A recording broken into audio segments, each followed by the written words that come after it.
తెలియజేస్తున్నాను.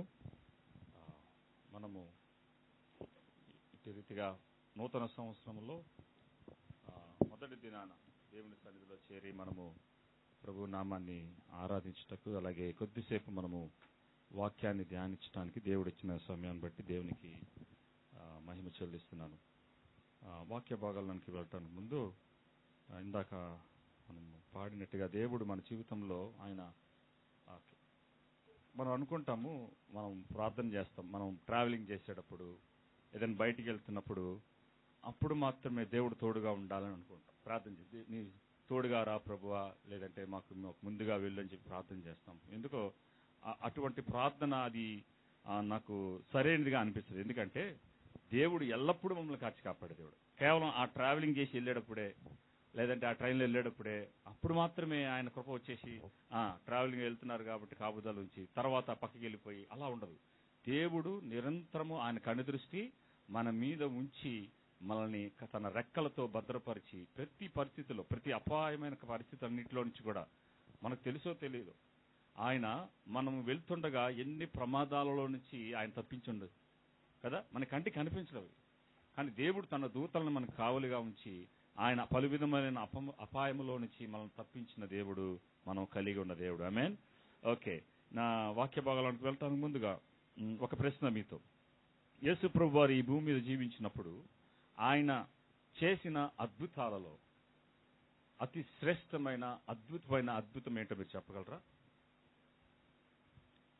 ఆయన ఈ భూమి మీద జీవించినప్పుడు 33.5 సంవత్సరాలు పరిచర్య చేసిన ఆ పరిచర్యలో యేసు ప్రభు వారు చేసిన అతి శ్రేష్టమైన, అతి ఉన్నతమైన అద్భుతం ఏంటి అంటే నీటిపైన నడవటం. ఓకే, ఆయన నడిచాడు. ఓకే, ఇంకా నీళ్లను ద్రాక్షారసంగా మార్చటం. ఇంకా అన్ని అద్భుతాలే. కానీ అతి శ్రేష్టమైనది అద్భుతాలే అన్నాను నేను కూడా.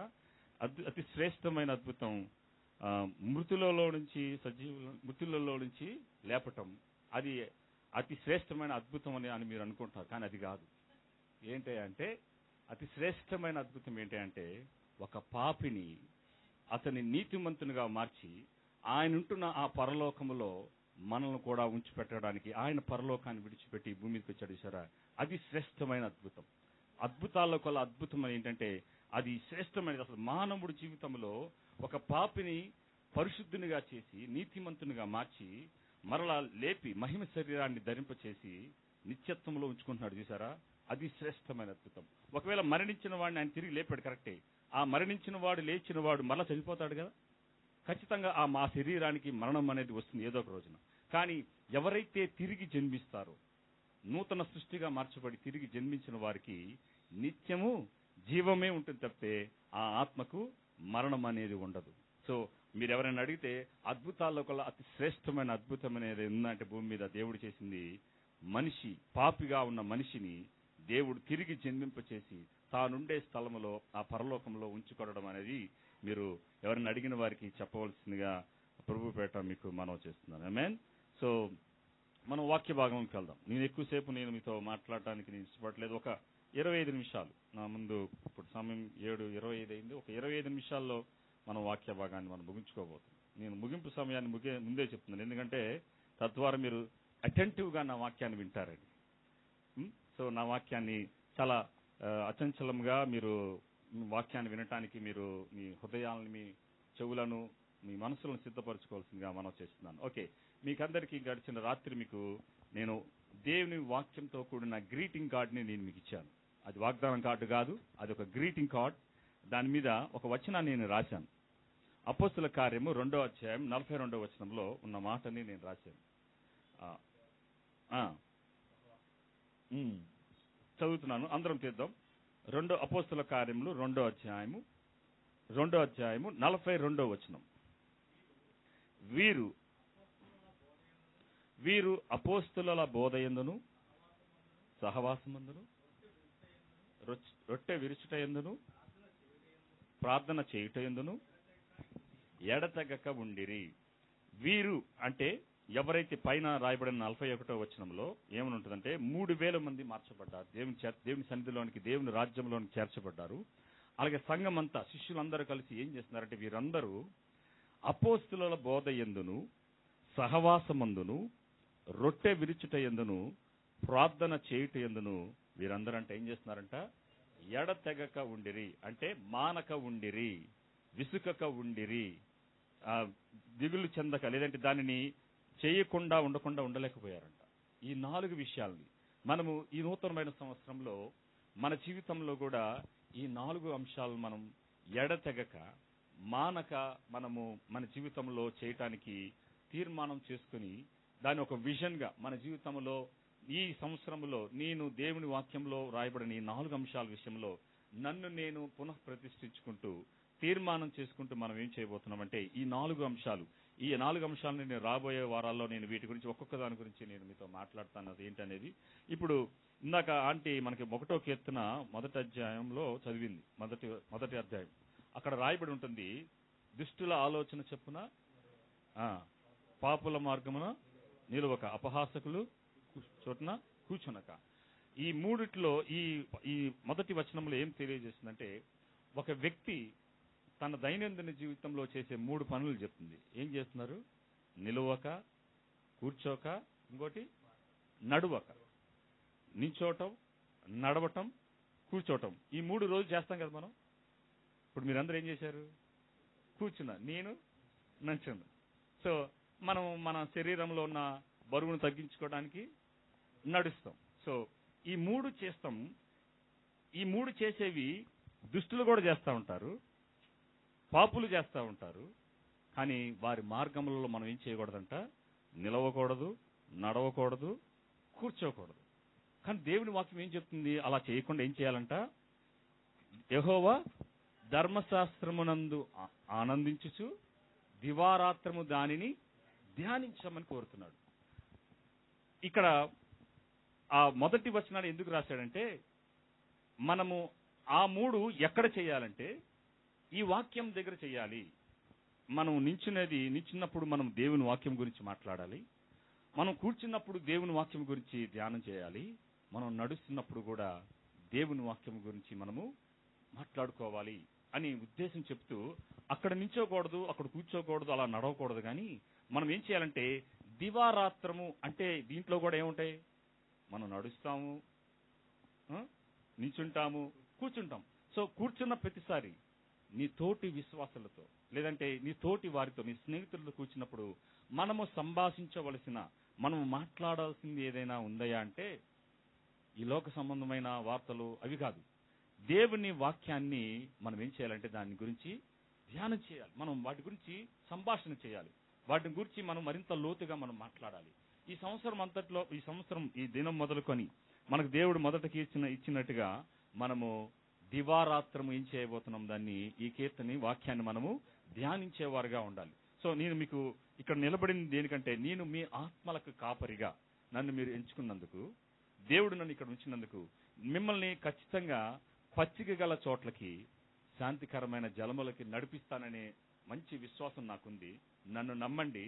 నేను పెడుతున్న ప్రతి వాక్యాలని మీరు మీ జీవితంలో దానిని అన్వయించుకుంటూ దివారాత్రము దాన్ని ధ్యానించండి.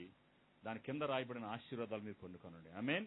అప్పుడు మీరు చేయనదంతయు ఏమవుతుంది? సఫలీకృతం అవుతుంది. మనము చేయాల్సినవి చేసినప్పుడు ఖచ్చితంగా దేవుడు మన పనులన్నిట్లో, మనకు తెలియకుండానే మన పనులు సులువుగా అయిపోతూ ఉంటాయి. ఎప్పుడు? మన దినాన్ని దేవునితో ప్రారంభించినప్పుడు, మన పనులన్నిటిలో దేవుణ్ణి, ఆయన సహాయాన్ని తీసుకుంటూ, ఆయన కోరికలను నెరవేరుస్తూ. ఏమండి, దేవుడు కూడా కోరికలు ఉంటాయా? ఖచ్చితంగా ఉంటాయి. ఆయన కోరిక ఏంటంటే నీతో సహవాసం చేయటమే. మనతో ఉండటానికి ఇష్టపడే దేవుడు, ఇమ్మానుయేలుగా ఆయన ఈ లోకానికి వచ్చిన దేవుడు. ఆయన ఒకే ఒక కోరిక ఏంటంటే మనతో ఉండాలని కోరుకుంటున్న దేవుడు. ఆయన కోరికలను నెరవేరుస్తూ మన పనులన్నిటిలో, మన ఆలోచనలన్నిటిలో ఆయనను గూర్చిన తలంపులే, ఆయన గూర్చిన ఉద్దేశాలే, ఆయన గూర్చిన కోరికలే మన మధ్యలో కదులుతున్నప్పుడు నీవు చేయనదంతా ఏమవుతుంది? సఫలీకృతం అవుతుంది. మరి దుష్టులు ఏమవుతారు? అలాగన ఉండక ఏమైపోతారు? వాళ్ళు పొట్టు వలె గాలికి కుట్టుకుపోతారు. ఎందుకు? వాళ్ళు ఎప్పుడప్పుడు ఎవరెవరికి మనము హాని కలగ చేద్దామా, దుష్టులు ఏం చేస్తూ ఉంటారు, ఎవరెవరికి హాని కలుగ చేద్దామని, లేదంటే ఎలాగ పన్నాగాలు పన్ని ఇతరులకి కష్టాలు కలుగ చేద్దామని ఉంటారు. కానీ దేవుని బిడ్డలుగా మనం ఏం చేయబోతున్నామంటే దేవుని వాక్యాన్ని దివారాత్రం సమయము దొరికిన కొలది, మనకు అవకాశం కలిగిన కొలది ఎడతెగక అని రాయబడి ఉంది. అంటే ఎడతెగక అంటే ఏంటి? వితౌట్ బ్రేక్, మానక. ఇందాక మనం పాడాం, ఏం చేస్తారంటే మానక స్తుతిస్తామని చెప్పి పాడాం మనం. మీరు మానక ఏం చేస్తారంటే వాక్యాన్ని ధ్యానించండి. బైబిల్లో రాయబడిన పదం వాడదామంటే ఎడతెగక ఏం చేయాలి? మనము వాటిని చెయ్యాలి.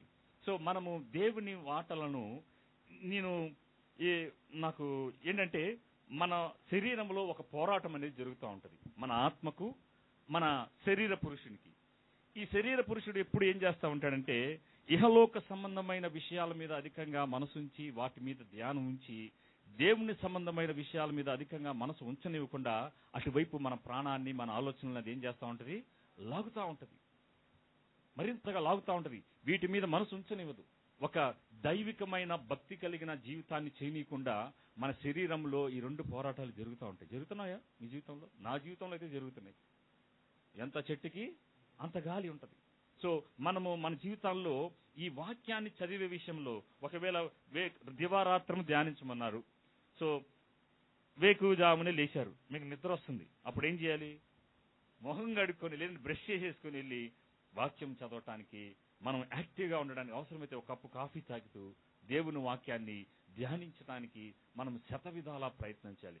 మీరు చేసే ప్రయత్నములన్నిటిలో ఆయన కృపాహస్తం మనకి తోడుగా ఉండి నడిపించి మనల్ని సహాయం చేయడానికి, ముందుండి తన ఆత్మ ద్వారా మనల్ని నడిపించడానికి ఎల్లవేళలా తన ఆత్మను మనకు దయచేశాడు. ప్రియులారా, మనము ఈ నూతన సంవత్సరంలో మనం ఏం చేయబోతున్నామంటే ఈ తీర్మానము, అలాగే ఖచ్చితంగా దీనిని మనం చెయ్యాలనే ఒక దృఢమైన మనస్సు, ఒక నిర్ణయాన్ని మనం కలిగి ఉందాం. ఎందుకంటే మనము చెయ్యవలసిన వాటిని దేవుని ఆత్మ సంబంధమైన విషయాల్లో నేను రాత్రి కూడా నేను చెప్పాను, మనము పుట్టిన నాటి నుంచి ఒక చిన్న బిడ్డ ఎలాగైతే అదే స్థాయిలో, అదే స్థితిలో 2 సంవత్సరాల తర్వాత కూడా అలాగే ఉన్నట్లయితే మనలో ఆ బేబీలో ఏదో తేడా ఉందని మనం గ్రహించాలి. ఆ బేబీ ఎక్కువ రోజులు ఉండదు, ఖచ్చితంగా చనిపోదు. అలాగే మనము కూడా ఆత్మ సంబంధమైన విషయాలలో మరింత ఆసక్తిని కనబరచకుండా, మనము పరిపక్వతలోనికి ఎదగకుండా అదే స్థితిలో ఉన్నట్లయితే మనము ఆత్మీయంగా మృతతుల్యమైన స్థితిలోనికి వెళ్ళిపోయి, ఆత్మ సంబంధమైన విషయాల మీద ఆసక్తి తగ్గిపోయి ఏమవుతుందంటే ఇహలోక సంబంధమైన విషయాల మీద అధిక ఆసక్తి కలిగి మనకు తెలియకుండానే చాప కింద నీరులాగా దేవునికి దూరముగా వెళ్ళిపోతూ ఉంటాం, లోకానికి దగ్గరగా వెళ్తూ ఉంటాం. అప్పుడు అపవాది మన స్నేహితుడు అవుతాడు, దేవుడు మనకి శత్రువు అవుతాడు. అది మన చేతులారా చేసుకుందాం. సో మనము చేయవలసినవి ఖచ్చితంగా చేసినప్పుడు దేవుడు తాను చేయవలసినవి కూడా మన జీవితంలో చేస్తాడు. ఒకసారి చూడండి, ఫిలిప్పీయులకు రాసిన పత్రిక 3వ అధ్యాయం 8వ వచనం చూడండి ఒకసారి. ఫిలిప్పీయులకు రాసిన పత్రిక 3వ అధ్యాయం 8వ వచనం. నిశ్చయముగా నా ప్రభు అయిన యేసు క్రీస్తును గూర్చిన చూడండి, దేవుని కూర్చున్న జ్ఞానం నిమిత్తమై ఏం చేస్తున్నాడంటే సమస్తాన్ని నష్టంగా ఎంచుకుంటున్నాడు. తర్వాత క్రీస్తును సంపాదించుకోవాలి. డబ్బును కాదండి, ఇహలోకంలో ఆస్తులను కాదు, క్రీస్తును సంపాదించుకొని ధర్మశాస్త్ర మూలమైన నా నీతిని గాక క్రీస్తునందలి విశ్వాసం మూలమునైన అనగా విశ్వాసమును బట్టి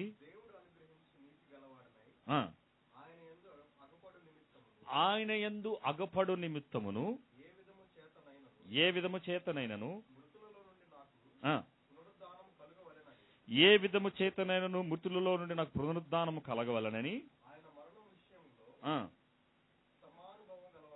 సమానుభావం గలవాడనై ఎరుగు నిమిత్తము ఆయన శ్రమలలో పాలివాడనగుట ఎరుగు నిమిత్తము సమస్తమును నష్టపరుచుకొని, అది చివరి వచనం మనకు కావాలి. ఏం చేయాలి? సమస్తాన్ని ఏం చేయాలి? నష్టముగా ఎంచుకొని వాటిని పెంటతో సమానముగా ఎంచుకోవాలి. పెంట అనే నేను 2-3 అక్షరాల పదాన్ని అంటుంటేనే మనకి ఎంత చిరాకు కలుగుతుందో కదా. మన జీవితంలో దేవుడు అలా చిరాకు పడే సందర్భాలు ఎన్నెన్నో ఉంటున్నాయి. ఏ విధము చేతనైనను క్రీస్తుని మృతుల పునరుద్ధానములో పాలిభాగస్తుని అవ్వాలని చెప్పి ఈయన సమస్తాన్ని విడిచిపెట్టి ఈ లోక మాలిన్యాన్ని సమస్తాన్ని విడిచిపెట్టి క్రీస్తు యొక్క జ్ఞానమును పొంది నిమిత్తము సమస్తాన్ని ఏం చేస్తున్నాడంటే ఆ సోషల్ మీడియాని, ఆ యొక్క యూట్యూబ్ని, ఆ ఇన్స్టాగ్రామ్ని, మేబీ ఆ రోజుల్లో ఉండుంటే పౌలు భక్తుడు ఏం చేసేవాడంటే వాటన్నిటిని పెంట ఇవన్నీ అని చెప్పి ఏం చేసేవాడంటే పక్కన పడేసి నా క్రీస్తుతో ఉండుట భాగ్యమే నాకు గొప్పదిగా మహదానందంగా ఎంచుకుని ఏం చేసేవాడంటే ఆయన పాదాల సన్నిధిలో వాక్యాన్ని ధ్యానించడానికి మాత్రమే ఆయన తీర్మానం తీసుకున్నాడు. ఆమేన్. సో మనం కూడా మన జీవితాలు ప్రియులారా, మనము ప్రాధాన్యత ఇవ్వాల్సిన వాటికి ఇవ్వకుండా వేరే వాటికి ఇచ్చినప్పుడు ఖచ్చితంగా అవి మన జీవితాలని ఏళ్తా ఉంటాయి. మీకు తెలియకుండానే మన జీవితాలను పరిపాలన చేస్తూ ఉంటాయి. మన యాదృచ్ఛికంగా నా జీవితం ఇలా వెళ్ళిపోతుంది, అన్యులు అలాగే వెళ్ళిపోతున్నారు, పొద్దున్న లేస్తున్నారు, వారు అన్ని పనులు చేసుకుంటున్నారు, నిద్రపోతున్నారు, మళ్ళీ లేస్తున్నారు, నేను కూడా వారి వల్లే నా పనులన్నీ చేసుకుంటున్నాను, నేను ఎవరికి ఏం హాని తలపెట్టట్లేదు, నేను మంచివాడిగా ఉన్నాను, మంచి బాలుడిగా ఉన్నాను అని వెళ్ళిపోతున్నారు అంటే అదేది కాదు. మనము చెయ్యవలసినవి ఖచ్చితంగా కొన్ని ఉన్నాయి. అవి చేయకపోతే మనము దేవుని దృష్టిలో దేవునికి మనం వ్యతిరేకంగా మన జీవితాలను జీవించిన వారు అవుతాం. సో పౌలు భక్తుడి వలె మనమంట సమస్తాన్ని పెంటగా నష్టముగా అవన్నీ నాకు నష్టపరుస్తున్నాయి, నా ఆత్మీయ జీవితాన్ని దేవుని దృష్టిలో దేవునికి దగ్గరకు రానికుండా నన్ను దూరం చేస్తున్నాయని చెప్పి మనం ఎప్పుడైతే వాటిని ఎంచుకుంటామో, పెంట ఎక్కడ ఉంటుందండి? ఇంటి బయట ఉంటుంది. పోనీ పెంటని మాట తీసి చెత్త అని చెప్తాను. చెత్తను మనం ఎక్కడ పడేస్తాం? తీసుకెళ్ళి బయట వేస్తాం. సో మన జీవితాలలో పేరుకుపోతున్న సమస్త విధమైన దేవుని వాక్యానికి వ్యతిరేకమైన మన ఆత్మలకు శత్రువుగా మారుతున్న సమస్త నష్టాన్ని, సమస్త చెత్తను మనము బయట పారవేయవలసిన సమయం ఆసమైంది. ప్లీజ్ ప్రియులారా, మనము మన ఆత్మల విషయంలో చాలా సీరియస్ గా ఉండవలసిన సమయం ఆసన్నమైనది. ఇక నేను పొద్దున్న లేచి నా పనులను చేసుకుంటాను, తర్వాత దేవునికి ప్రాముఖ్యమైన స్థానం ఎప్పుడో సమయం దొరికినప్పుడు నా దేవునికి సమయం ఇస్తానంటే దేవుడికి విషయమైన సంబంధమైన విషయాల్లో అనాసక్తి ఖచ్చితంగా మనలో అలా కలిగిపోతుంది. మీకు అనుభవం ఉండే ఉంటుంది. ఈ రోజు లేచి నేను పొద్దున్నే వాక్యం చదవాలి అన్నప్పుడు ఆ రోజే మనకి బంధువులు వస్తారు.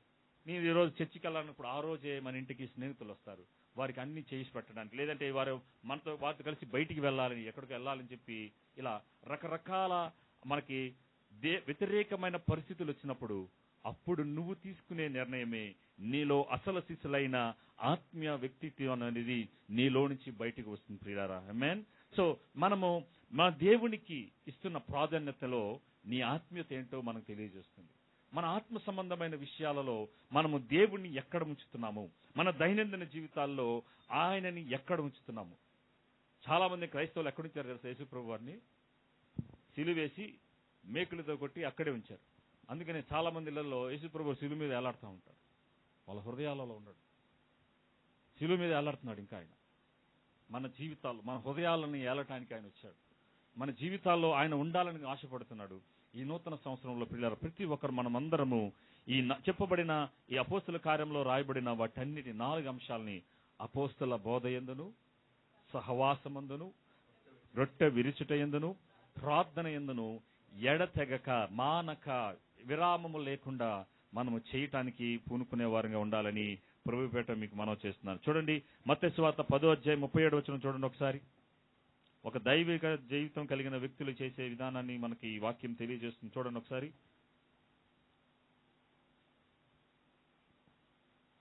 10:37 చదవండి బ్రదర్.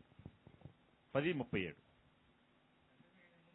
తండ్రినైనను తల్లినైనను ఏమండి, తండ్రినైనను తల్లినైనను ఏం చేయకూడదంట? ఆయన కన్నా ఎక్కువగా మనం ప్రేమించకూడదు. మన పిల్లలనైనను, అక్కడ రాయలేదు కానీ మన పిల్లలనైనను, పిల్లలనైనను, మనకున్న పశువులైనను, దేనినైనా సరే ఆయన కన్నా అధికంగా మనం ఏం చేయకూడదంట? ప్రేమించకూడదు. ఓకే, మన తల్లిదండ్రుల, స్త్రీ పురుషుల భార్య భర్తల కలయిక ద్వారా మన పిల్లలు లోకానికి వచ్చాం, వాళ్ళకి కావాల్సింది సమకూర్చాం, ఓకే బై బై అయిపోయింది. ఇప్పుడు మనము దేవునితో అంటు పెట్టుకొని దేవుని కన్నా మిన్నగా మనం ఎవరిని ప్రేమించకూడదు. భార్య భర్తలుగా, తల్లిదండ్రులుగా వారికి సమకూర్చవలసింది సమకూర్చేసేసి మన దైనందిన జీవితంలో మనం ఇవ్వవలసిన ప్రాధాన్యత ఎవరి అంటే దేవుడు మాత్రమే. మొట్టమొదట ప్రాధాన్యత దేవునికి మాత్రమే. దేవునితో మనం అనుసంధానం అవ్వాలంటే దేవుడు మనకి ఇచ్చిన 2 ఆయుధాలు సాధనాలు ఏంటది? మొదటిది ప్రార్థన, రెండోది వాక్యం. ఈ రెండిటి ద్వారా మాత్రమే మనము దేవునితో ప్రతిరోజు మీరు ఎంత సమయం గడపగలరో అంత సమయం మీ చేతిలోనే ఉంది. ప్రార్థన చేసే సమయం ఎంత సమయం చేయాలంటే ఎవరి చేతిలో ఉంది? అది మీ చేతిలోనే ఉంది. మీ యొక్క ఆత్మీయ స్థాయిని బట్టి, మీరు దేవుణ్ణి అధికంగా ప్రేమించే దాన్ని బట్టి, ఈ లోక విషయాలన్నిటినీ సమస్తం చెత్తగాను పెంటగాను అలాగే సమస్తాన్ని నష్టముగా ఎంచుకున్న దాన్ని బట్టి మీరు ఏం చేస్తారంటే వాటన్నిటిని పక్కన బట్టి నా దేవునితో ఉండుట అయిన భాగ్యము గొప్పదని మీరేం చేస్తారంటే కీర్తన 27:4 రాయబడినట్టుగా నేను ఒక వరం అడిగితిని దేవుని యొద్దను, ఆయన మందిరావరణంలో ఉండుట అది నాకు భాగ్యము, అదే నాకు ఆనందం అని కీర్తనకారుని చెప్పినట్టుగా ఆయన సన్నిధిలోనికి వెళ్ళి మీరు ఏం చేస్తారంటే మరింత సమయాన్ని ప్రార్థనలోను వాక్యాన్ని ధ్యానించటంలోను మొదటి కీర్తనలో రాయబడినట్లుగా దివారాత్రము ధ్యానించేవారుగా ఉంటారు. మీకు తెలియకుండానే మీ భర్తలు చేసిన పనుల్లో, మీ పిల్లల చదువుల్లో, మీరు చేస్తున్న పనులన్నింటిలో వారు చేయనదంతయు సఫలీకృతం అవుతుంది. పిల్లరా, మనం ఆశీర్వాదాలు వెంబట మనం పరిగెత్తాల్సిన పని లేదు. మనము చెయ్యవలసినవి ప్రాముఖ్యమైన మొదట మనం చేసినప్పుడు ఖచ్చితంగా దేవుడు తను చేస్తాడు. పిల్లారా, ఆయన ఆశీర్వదించే దేవుడు తప్పితే శపించే దేవుడు మన దేవుడు కాదు. I'm not after the blessings. నేను ఆశీర్వాదాలు వెంబట పరిగెత్తే వ్యక్తిని కాదు. నేను మనము పరిగెత్తాల్సిన, ఎవరి వెంట పరిగెత్తాల్సిన వ్యక్తి ఒక ఆయన ఉన్నాడు. ఆయన వెంట కనుక పరిగెడితే ఆశీర్వాదాలన్నీ మనయే. మీకు అర్థం అవడానికి ఒక కథ చెప్తాను. రాజుగారు ఇంతకుముందు కూడా చెప్పాను, మీకు మరలా చెప్తున్నాను అయినా సరే మీకు అర్థం అవటానికి. రాజుగారు ఉన్నారంట ఒక ఊర్లో. ఆ రాజుగారు ఉన్నారంట, నా రాజ ధనాగారంలో మీకు ఏది కావాలంటే అది ఇష్టం మీకు తీసుకెళ్ళిపోండి అని చెప్పి ఆ ఊర్లో ఉన్న వాళ్ళందరికీ అనౌన్స్ చేశారంట. ఒక్కొక్కడు వచ్చి ఏది కావాలంటే తీసుకెళ్ళిపోతున్నారు. కానీ ఒకడు మాత్రం వచ్చి ఏం చేశాడంటే రాజుగారి కాళ్ళని రెండు గట్టిగా పట్టేసుకున్నాడు. రాజుగారు అన్నారంట, ఏంట్రా నా కాళ్ళు గట్టిగా పట్టుకున్నావు, ఇల్లు అక్కడ ఏది కావాలో తీసుకోరంటే లేదు నిన్నే పట్టుకుంటానని. ఏంట్రా కారణం ఏంట్రా అంటే నువ్వు ఎక్కడుంటే నీకు కలిగి ఉన్నవన్నీ సమస్తము నాదవుతాయి కాబట్టి నువ్వే నాకు కావాలని చెప్పి ఆ రెండు కాళ్ళు రాజుగారి కాళ్ళని గట్టిగా పట్టుకున్నాడంట. సో మనము కూడా అది చేయబోతున్నాం. మన రాజులకు రాజు అయిన మన తండ్రి అయిన దేవుని కాళ్ళని యాకోబు వలె పెనుగులాడుతూ ఆయన కాళ్ళను మనం రొట్టు గట్టిగా పట్టుకుని ఆయన పాదాల సన్నిధిలో ప్రార్థనలో వాక్యాన్ని ధ్యానించినప్పుడు ఏమవుతుందంటే ఖచ్చితంగా ఆయన ఎక్కడైతే ఉంటాడో అక్కడల్లా ఆశీర్వాదం ఉంటుంది. ఆయన హస్తం ఎక్కడైతే ఉంటుందో అక్కడ అద్భుతాలు ఉంటాయి, అక్కడల్లా సమృద్ధి ఉంటుంది. ప్రియులారా, ఇది నేను వాక్యానుసారంగా నేను అనుభవించి చెప్తున్నాను. ప్లీజ్, మనము ప్రార్థన విషయంలో మనం వెనకాడద్దు. మీరు వ్యక్తిగత ప్రార్థనలో మీరు అధికంగా ఉండండి. సంఘ సమాజ కూడికల్లో, నియామక కూడికల్లో మీరు ఎక్కడ వెనకాడద్దు. మానక ఎడతెగక మీరు ప్రార్థించడానికి మిమ్మల్ని మీరు ముందుకు రావాల్సిందిగా మనం చేస్తున్నాను. అలాగే ఒకసారి మత్తయి సువార్త 6:21 చూడండి. ఐఎమ్ అబౌట్ టు క్లోజ్, నేను ముగించబోతున్నాను. మత్తయి 6:21 నీ ధనం ఎక్కడ ఉండునో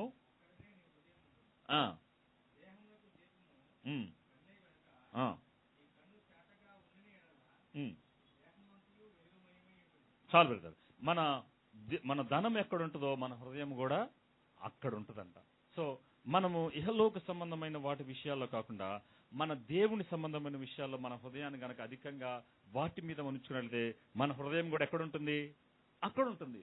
సో దేవుని వాక్యము ధనాగారం అనబడుతున్న ఈ వాక్యాన్ని గనక మన హృదయంతో నింపుకున్నట్లయితే మన హృదయం ఎల్లవేళ ఈ వాక్యాన్ని సంబంధమైన రీతిగా జీవించడానికి మాత్రమే అది పూనుకుంటుంది. సో ఇప్పుడు ఈ వాక్యానుసారం సంబంధమైన లేదంటే దైవికమైన జీవన విధానాన్ని డే 1 నుంచి ఈ రోజు మొదలు నుంచి మీ బ్రతుకు దినములన్నిట దైవికమైన జీవిత విధానాన్ని కలిగి ఉండడానికి, జీవన శైలిని మీరు కలిగి ఉండడానికి శతవిధాల సమస్తాన్ని నష్టముగా ఎంచుకొని మీరు ప్రతిరోజు మీరు ప్రయత్నం చేయవలసిందిగా మనం చేస్తున్నాను.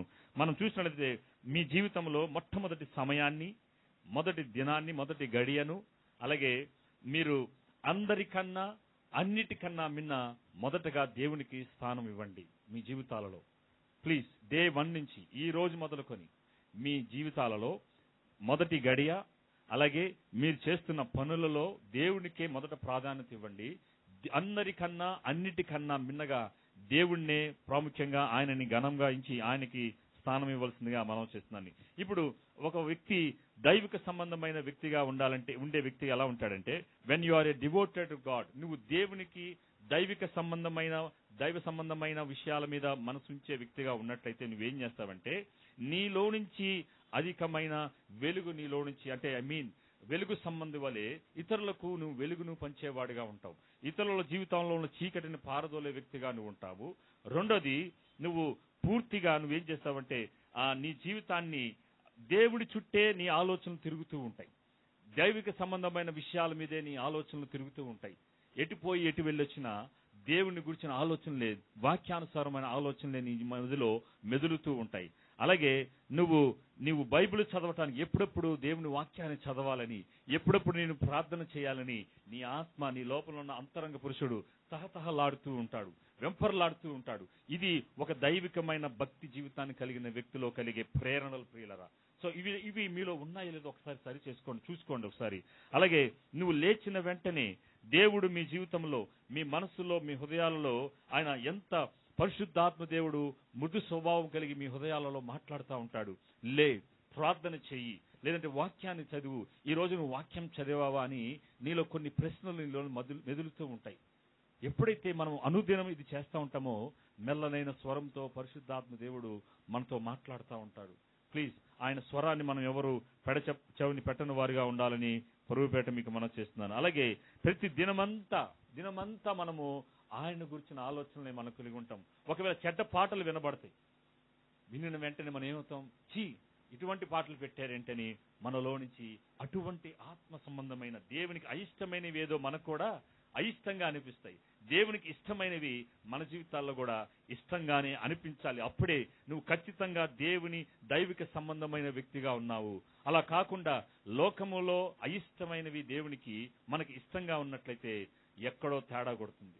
ఎక్కడో తేడా ఉందని మనం గమనించాలి. వెంటనే మనం మరలా రివ్యూ చేసుకొని దాన్ని రిపెంట్ అయ్యి మరలా రీకనెక్ట్ అయ్యి రివైవ్ అయ్యి మళ్ళీ దేవుని సన్నిధిలోనికి మరలా రావాలి ప్రియులారా.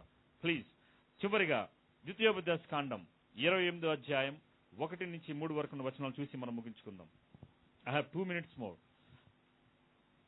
28వ అధ్యాయం మొదటి 3 వచనాలు.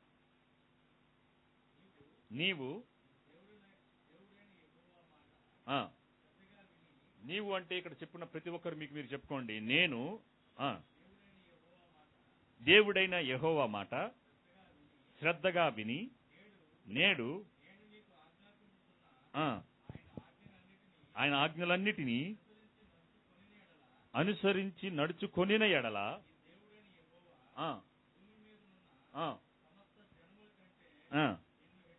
నిన్ను హెచ్చించును. నీవు నీ దేవుడైన యెహోవా మాట వినని ఎడల నీ మీదకు వచ్చి నీకు ప్రాప్తించును. నీవు పట్టణంలో దీవింపబడదువు, పొలములో దీవింపబడదువు. నీ గర్భఫలము, నీ భూఫలము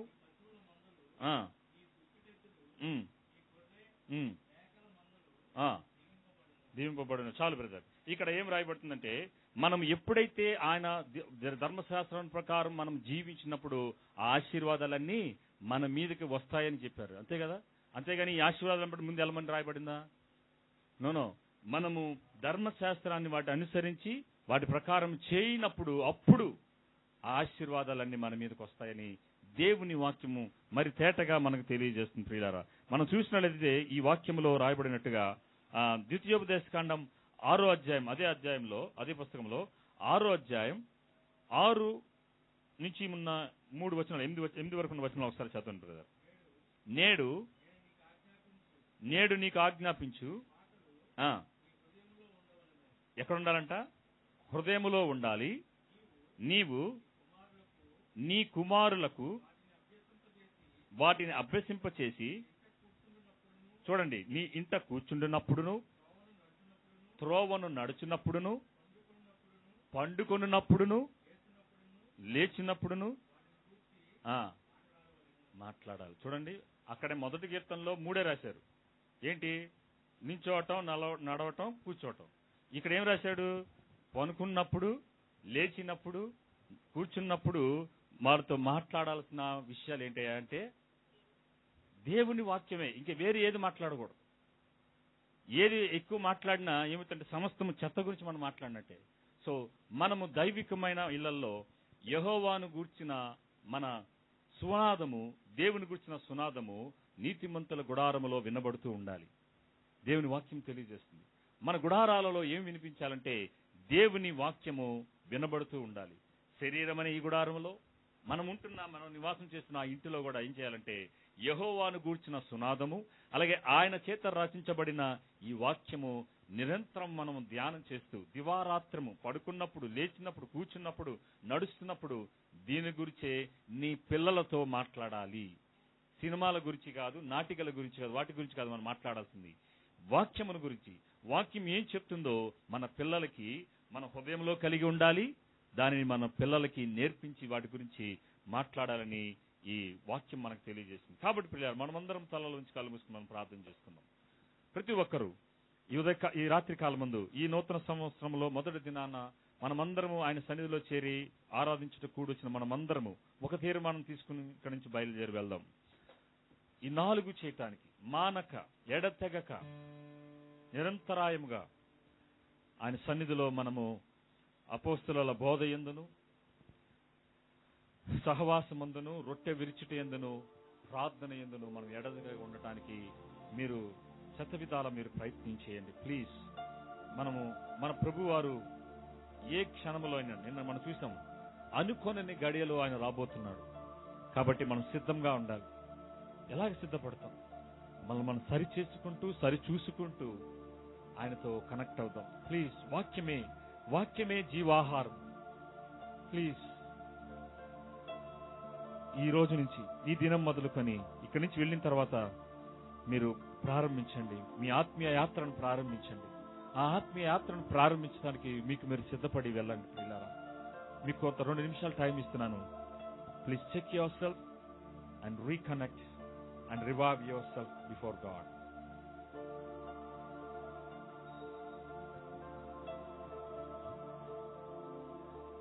థ్యాంక్ యూ జీసస్. దేవా, నాతో మాట్లాడని నమ్మిన ప్రతి ఒక్కరు ప్లీజ్ మీ హృదయంలో వేటికి ఉండకూడనివి, ఈ లోకంలో కూడిన చెత్త మనలో ఉన్నట్లయితే వాటిని తీసివేసుకుని ఇక్కడి నుంచి వెళ్దాం.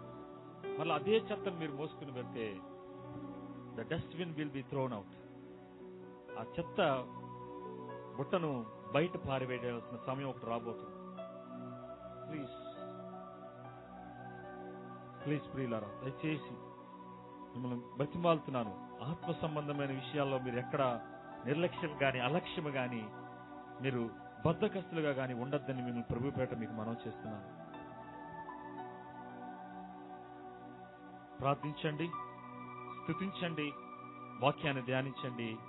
ఆ 3టికి విధేయులై మీ ఆత్మీయ జీవితాల్లో ఆయన రాకడ కొరకు సంసిద్ధులైన బుద్ధిగల కన్యకల వలె, ఆయన ఏ గడియలో వస్తాడో మనకైతే తెలియదు కానీ ఒకటి మాత్రం వాస్తవం, జరగబోతున్న సంఘటన ఏంటంటే ఆయన రాబోతున్నాడు. ప్లీజ్ ప్రార్థన చేసుకోండి. రేమొచ్చి మనం ప్రార్థన